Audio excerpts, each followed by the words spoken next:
Hey, deserving listeners, it's 90 Day Fiancé time. My name is Dr. Kirk Honda. I'm a therapist and a professor, and I'm going to react to this TV show. As I always say, don't use YouTube as a replacement for therapy. If you need a therapist, get one. You deserve it. Let's get to the show. Well, I don't know if you've heard, but the borders are not opening. Did you know that? Nope. Why are you acting like this is not a big deal? You know I've been putting in a ton of effort to try and make this whole thing work. And I bent over backwards to try and make you happy. So if we're going to use this show as a jumping off point to talk about healthy communication, what she is exhibiting, I don't know, but I'm guessing that underneath that statement is hurt and pain and sadness.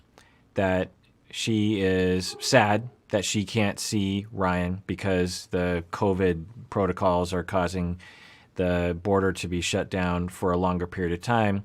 And that is very concerning to her, and it worries her and hurts her because she wants to see Ryan naturally because they are presumably in love.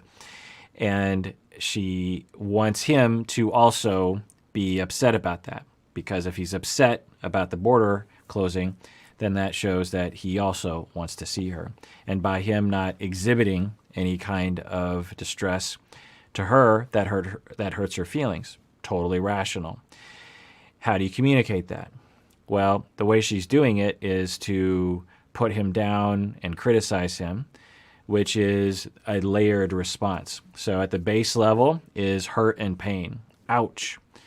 I wish he loved me more. Does he love me? And then there's anxiety. So there's pain and then there's worry. So the pain is ouch, and then the worry is, does he love me? I'm worried he doesn't really love me. Am I being tricked? What's happening here?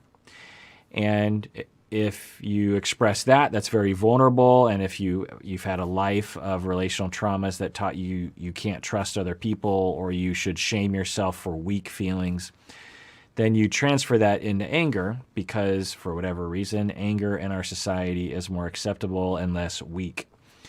And then you transfer that anger into you got to do something with that anger. You got to, go somewhere. And one of the ways you go with it is criticism and putting someone down in the sort of lecture style that she has. Let's rewind and watch that.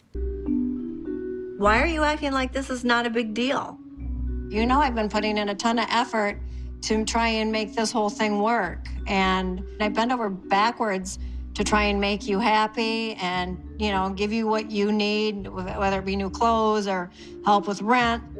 So, depending on how Ryan receives that, that could hurt his feelings, that he's being accused of something, this sort of thing, or at least he feels criticized unfairly, and then he's going to be hurt. And he might be worried that she's going to leave him because she is critical of him. And then he doesn't deal with that, transfers that in anger, and then expresses the anger through defensiveness. And that causes her more hurt, and so on.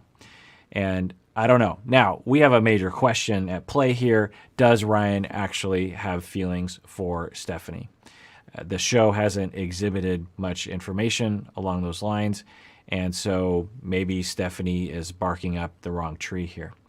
But if we're going to assume, and we don't know, that Ryan does have feelings for Stephanie, then what else could have been done here? Or what else could be the situation? Maybe Ryan just isn't very good at expressing his feelings. Maybe he's not in a huge rush to come to the United States. Maybe he's like, look, I want to be with her, but I don't need to be there tomorrow. I'm willing to wait a few more months. It's not that big of a deal to me.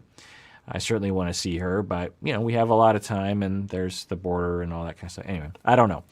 So let's see how they continue. Let's see what he does with his, now that she's been critical and lecturing him, and that causes some feelings in him. Let's see what he does. So he's about to say, listen, you do all this stuff because... You do all this stuff because you don't know how to say sorry. You just go to the store and, I bought you this, like I never asked that. I wanted 10 watches or 15 pairs of shoes or whatever. I never asked for those.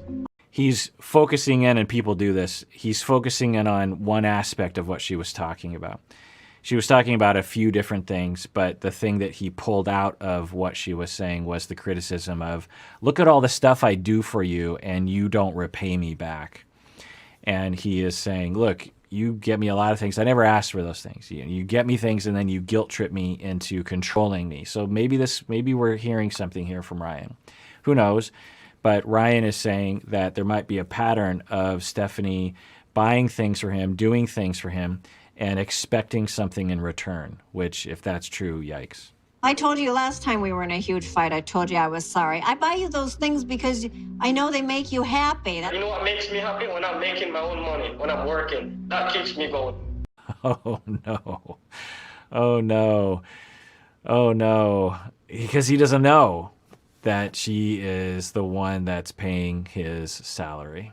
So this was what I was talking about before in terms of deception and not being truthful to your partner, Ryan, and the fallout from that. Once he finds out that she's paying his salary, how hurt is he going to feel? How deceived is he going to feel? Maybe not at all, but I could imagine deep, deep hurt regarding that. So that's ugh. The luxury resort, and it's actually me paying his wages. I want Ryan to work for money because I'm tired of sending him money to sit idle. Listen, I go to work every day and I collect my paycheck because I work hard. You had been sitting on your ass and asking me for money. I was sending your ass money every 3 days.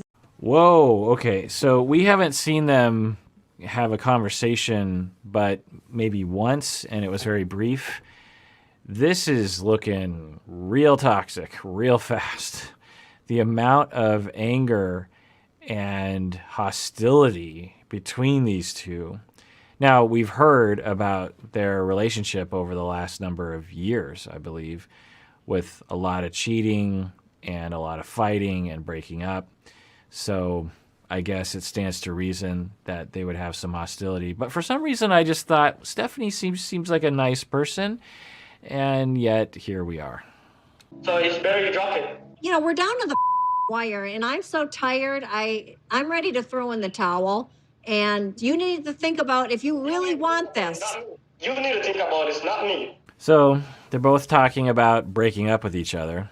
So what does that tell us? There's nothing wrong with both or one of them saying, I'm not really quite sure about this relationship. How do you communicate that? How do you explore that? How do you know? How do you talk about that with others to figure, there's this and there's that? How do you gauge whether or not your relationship is worth pursuing? I wonder how both of them are at those kinds of questions.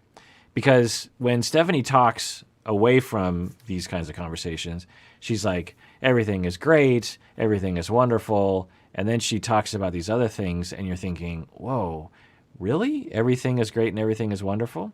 So I wonder, I guess I'm starting to have questions about Stephanie's history or evaluative skills or something, because maybe she can't really, sift through all the details to figure out, like, what do I want? And this is a common thing that a lot of people have. When you're at the end of a relationship, there's often a lot of confusion and a lot of second guessing and a lot of messiness. Breakups usually are very messy. Take it from me as a therapist that hears and helps people with that messiness. A lot of people are ashamed of the messiness and they don't share it with their friends. And so, maybe these two are just breaking up and they're experiencing that messiness. It looks that way to me, honestly, but you never know on the show. Maybe they'll get back together and everything will be great. I have my mind made up. I have a plan. And man, this plan is so sweet. So you need to think about what you really want. Oh, and your sweet plan involves what? Do you want to come over to America and start screwing women? I question Ryan. Wow. I mean, the level of contempt and the expression of that contempt, what's behind that statement from Stephanie. So what's your, he's like, I have a plan. Don't worry about me. I don't know what he means by that, honestly. Maybe he does mean what Stephanie is saying, but Stephanie takes this leap and says, what, your plan is to come to America so you can get a green card and you can have sex with all these women in America? Is what is going on here? What's the history there? Does she have reasons to believe that? Or does she not? And we're seeing just interesting statements. Anyway, this is interesting to see. He's texting multiple women. And when you go 9 months without seeing someone, of course you're wondering what they're doing. I've looked at 2 in the morning and you're online, and I'm thinking, well, who's he online with at 2 in the morning? I have friends. Everything you think towards me is negative. So there's 3 scenarios. One is she is making stuff up and paranoid. And due to her relational traumas, she sees transgressions or threats where they don't really exist. There's a lot of people who have attachment injury and style of coping with attachment threat that involves paranoia. And we might call this preoccupied attachment. We might call it other things. But it's a thing. And it's a thing that people suffer from and a thing that I treat. There's another scenario on the other side where he is actively cheating on her and she has every reason to be paranoid or to be realistically paranoid. And she's indicated some evidence that there have been transgressions in the past.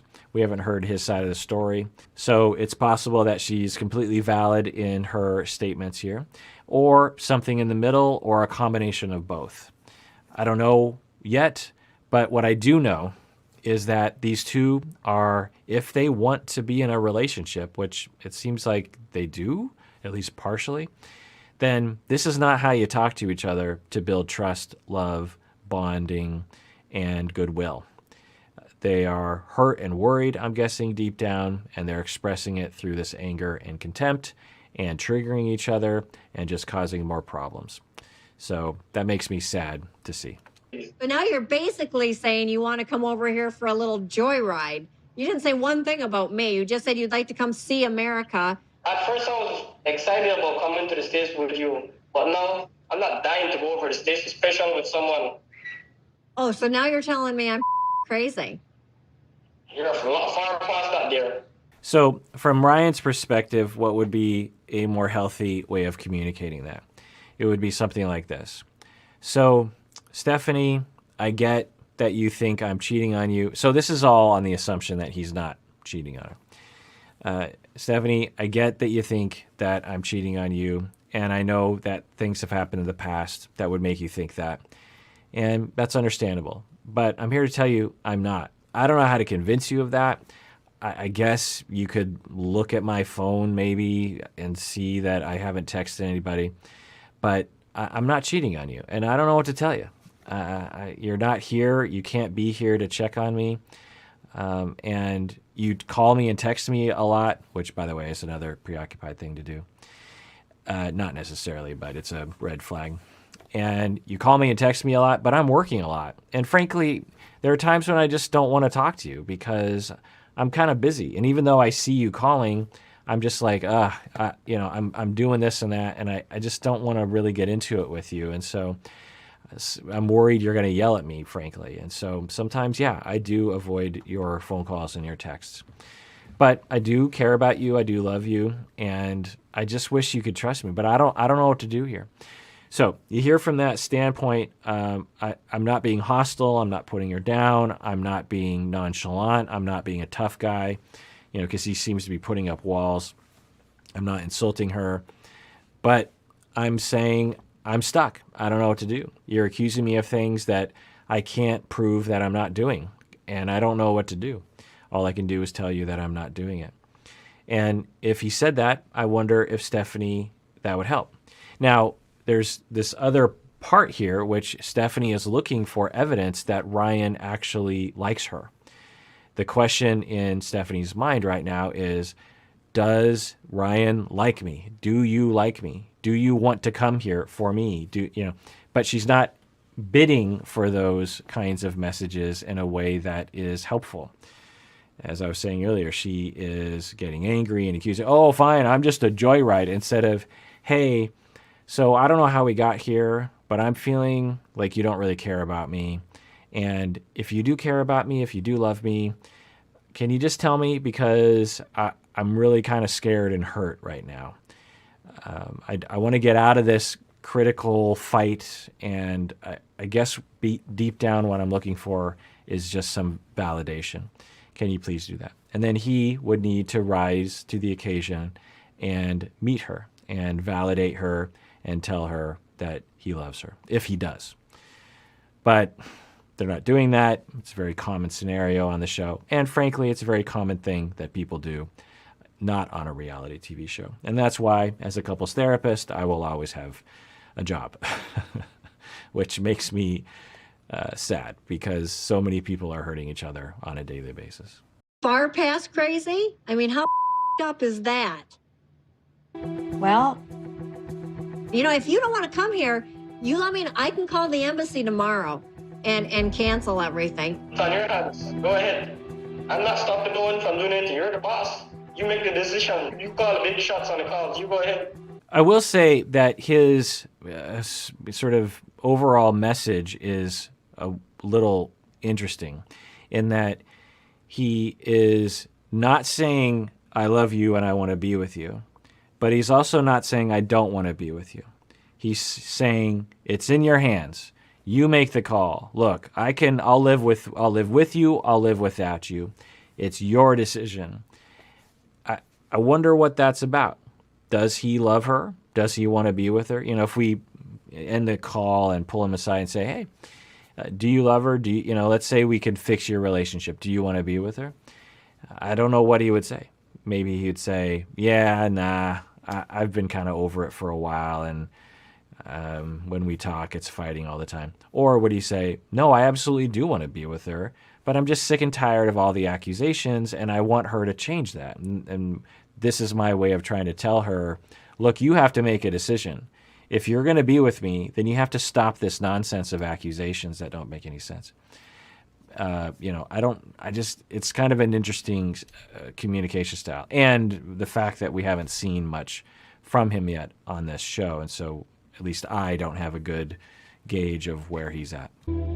If you have nothing but bad after all the good stuff I do for you and your family, then why are we engaged?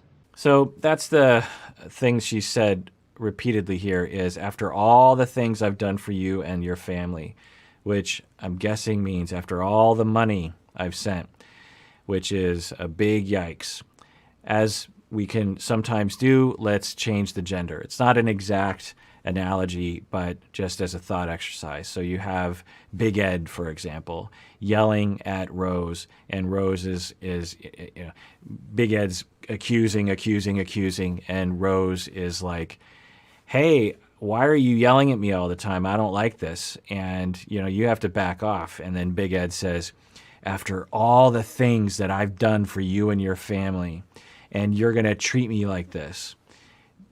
Ooh, that's some troubling communication right there, and some entitlement right there, and economic power being used to control another human being. And I wonder if that's what's happening here with Stephanie. I don't know, but certainly it seems like, let's rewind that and watch that again. If you have nothing but bad after all the good stuff I do for you and your family, then why are we engaged? Why are we engaged? Now, there's nothing wrong with Stephanie saying, ouch, I'm hurt. After all the investment I've put into this relationship, I feel really hurt. I feel really discounted. I feel like you're just throwing me away. Okay. But to point out, in a indirect way, after all the money I've sent, I don't know what exactly she's communicating there. So maybe there's something else going on. But anyway, let's continue watching. I am worn out. If we're going to end it, we need to end it in person.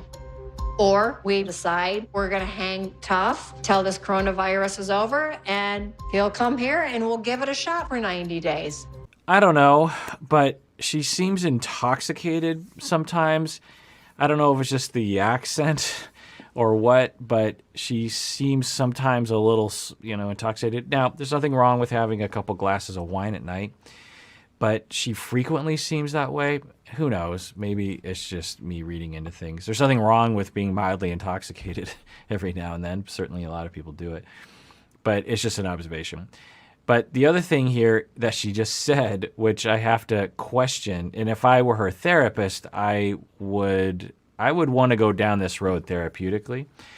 But as a friend, I would definitely want to ask her about this. She just said, if we're okay, fine, it looks like it's over. It looks like this relationship is going down the tubes. If we're going to end this, we're going to have to do it in person. Why? Why? Why is you're clearly communicating over the video chat? There seems to be zero affection and zero effort from either one of you, particularly him. So it looks like, yeah, it is going down the tubes. Why do you have to do it in person? Especially given it's the beginning of the lockdown and it would cost how much money for you to meet up in person? So I don't understand that.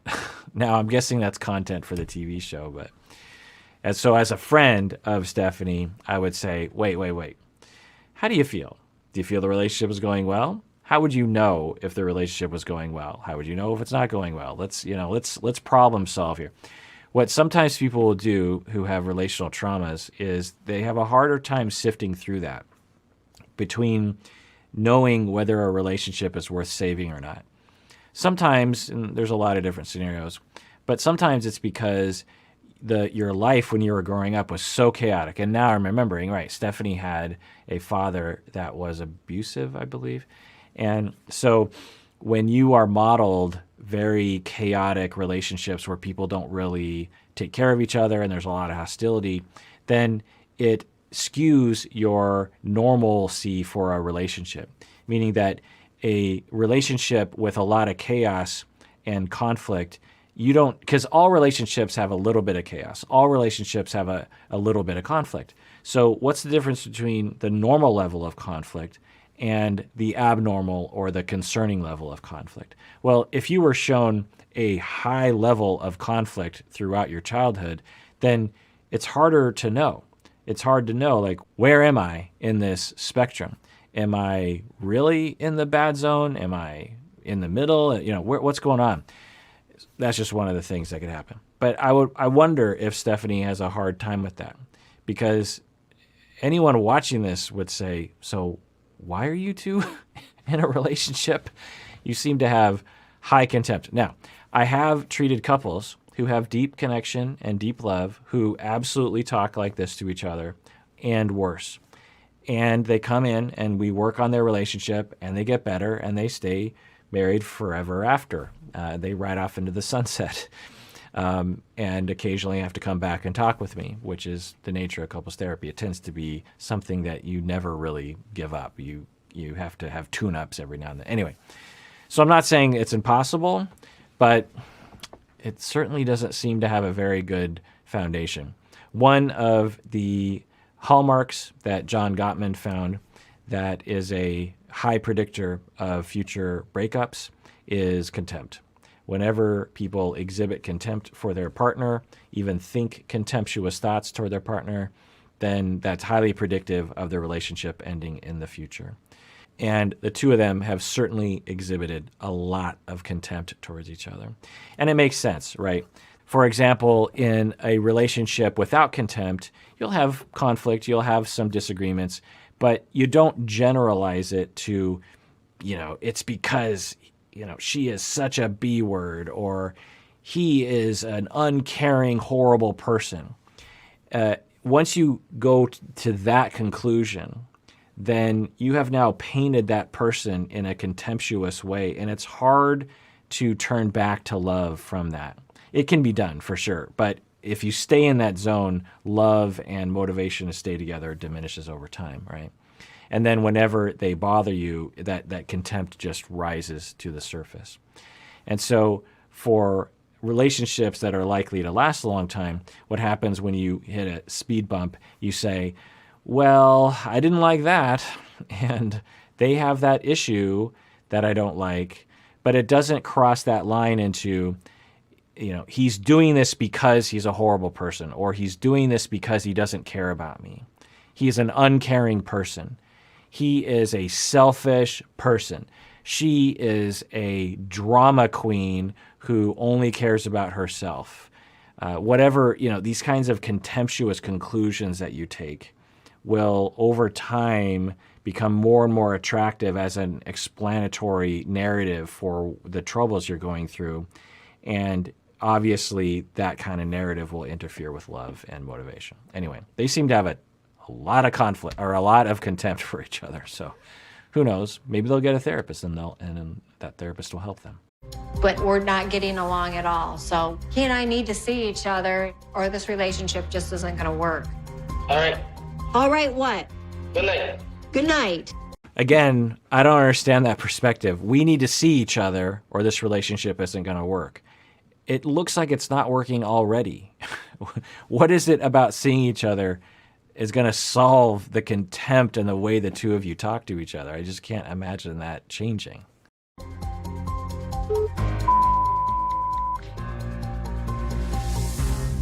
Next time. Now, I will say that I'm just really sad for the two of them. There's so much suffering that happens. The other thing I'll say is that we did not see any of Brandon and Julia in this episode, which I was dying to see. So I guess we have to wait till next week. Anyway.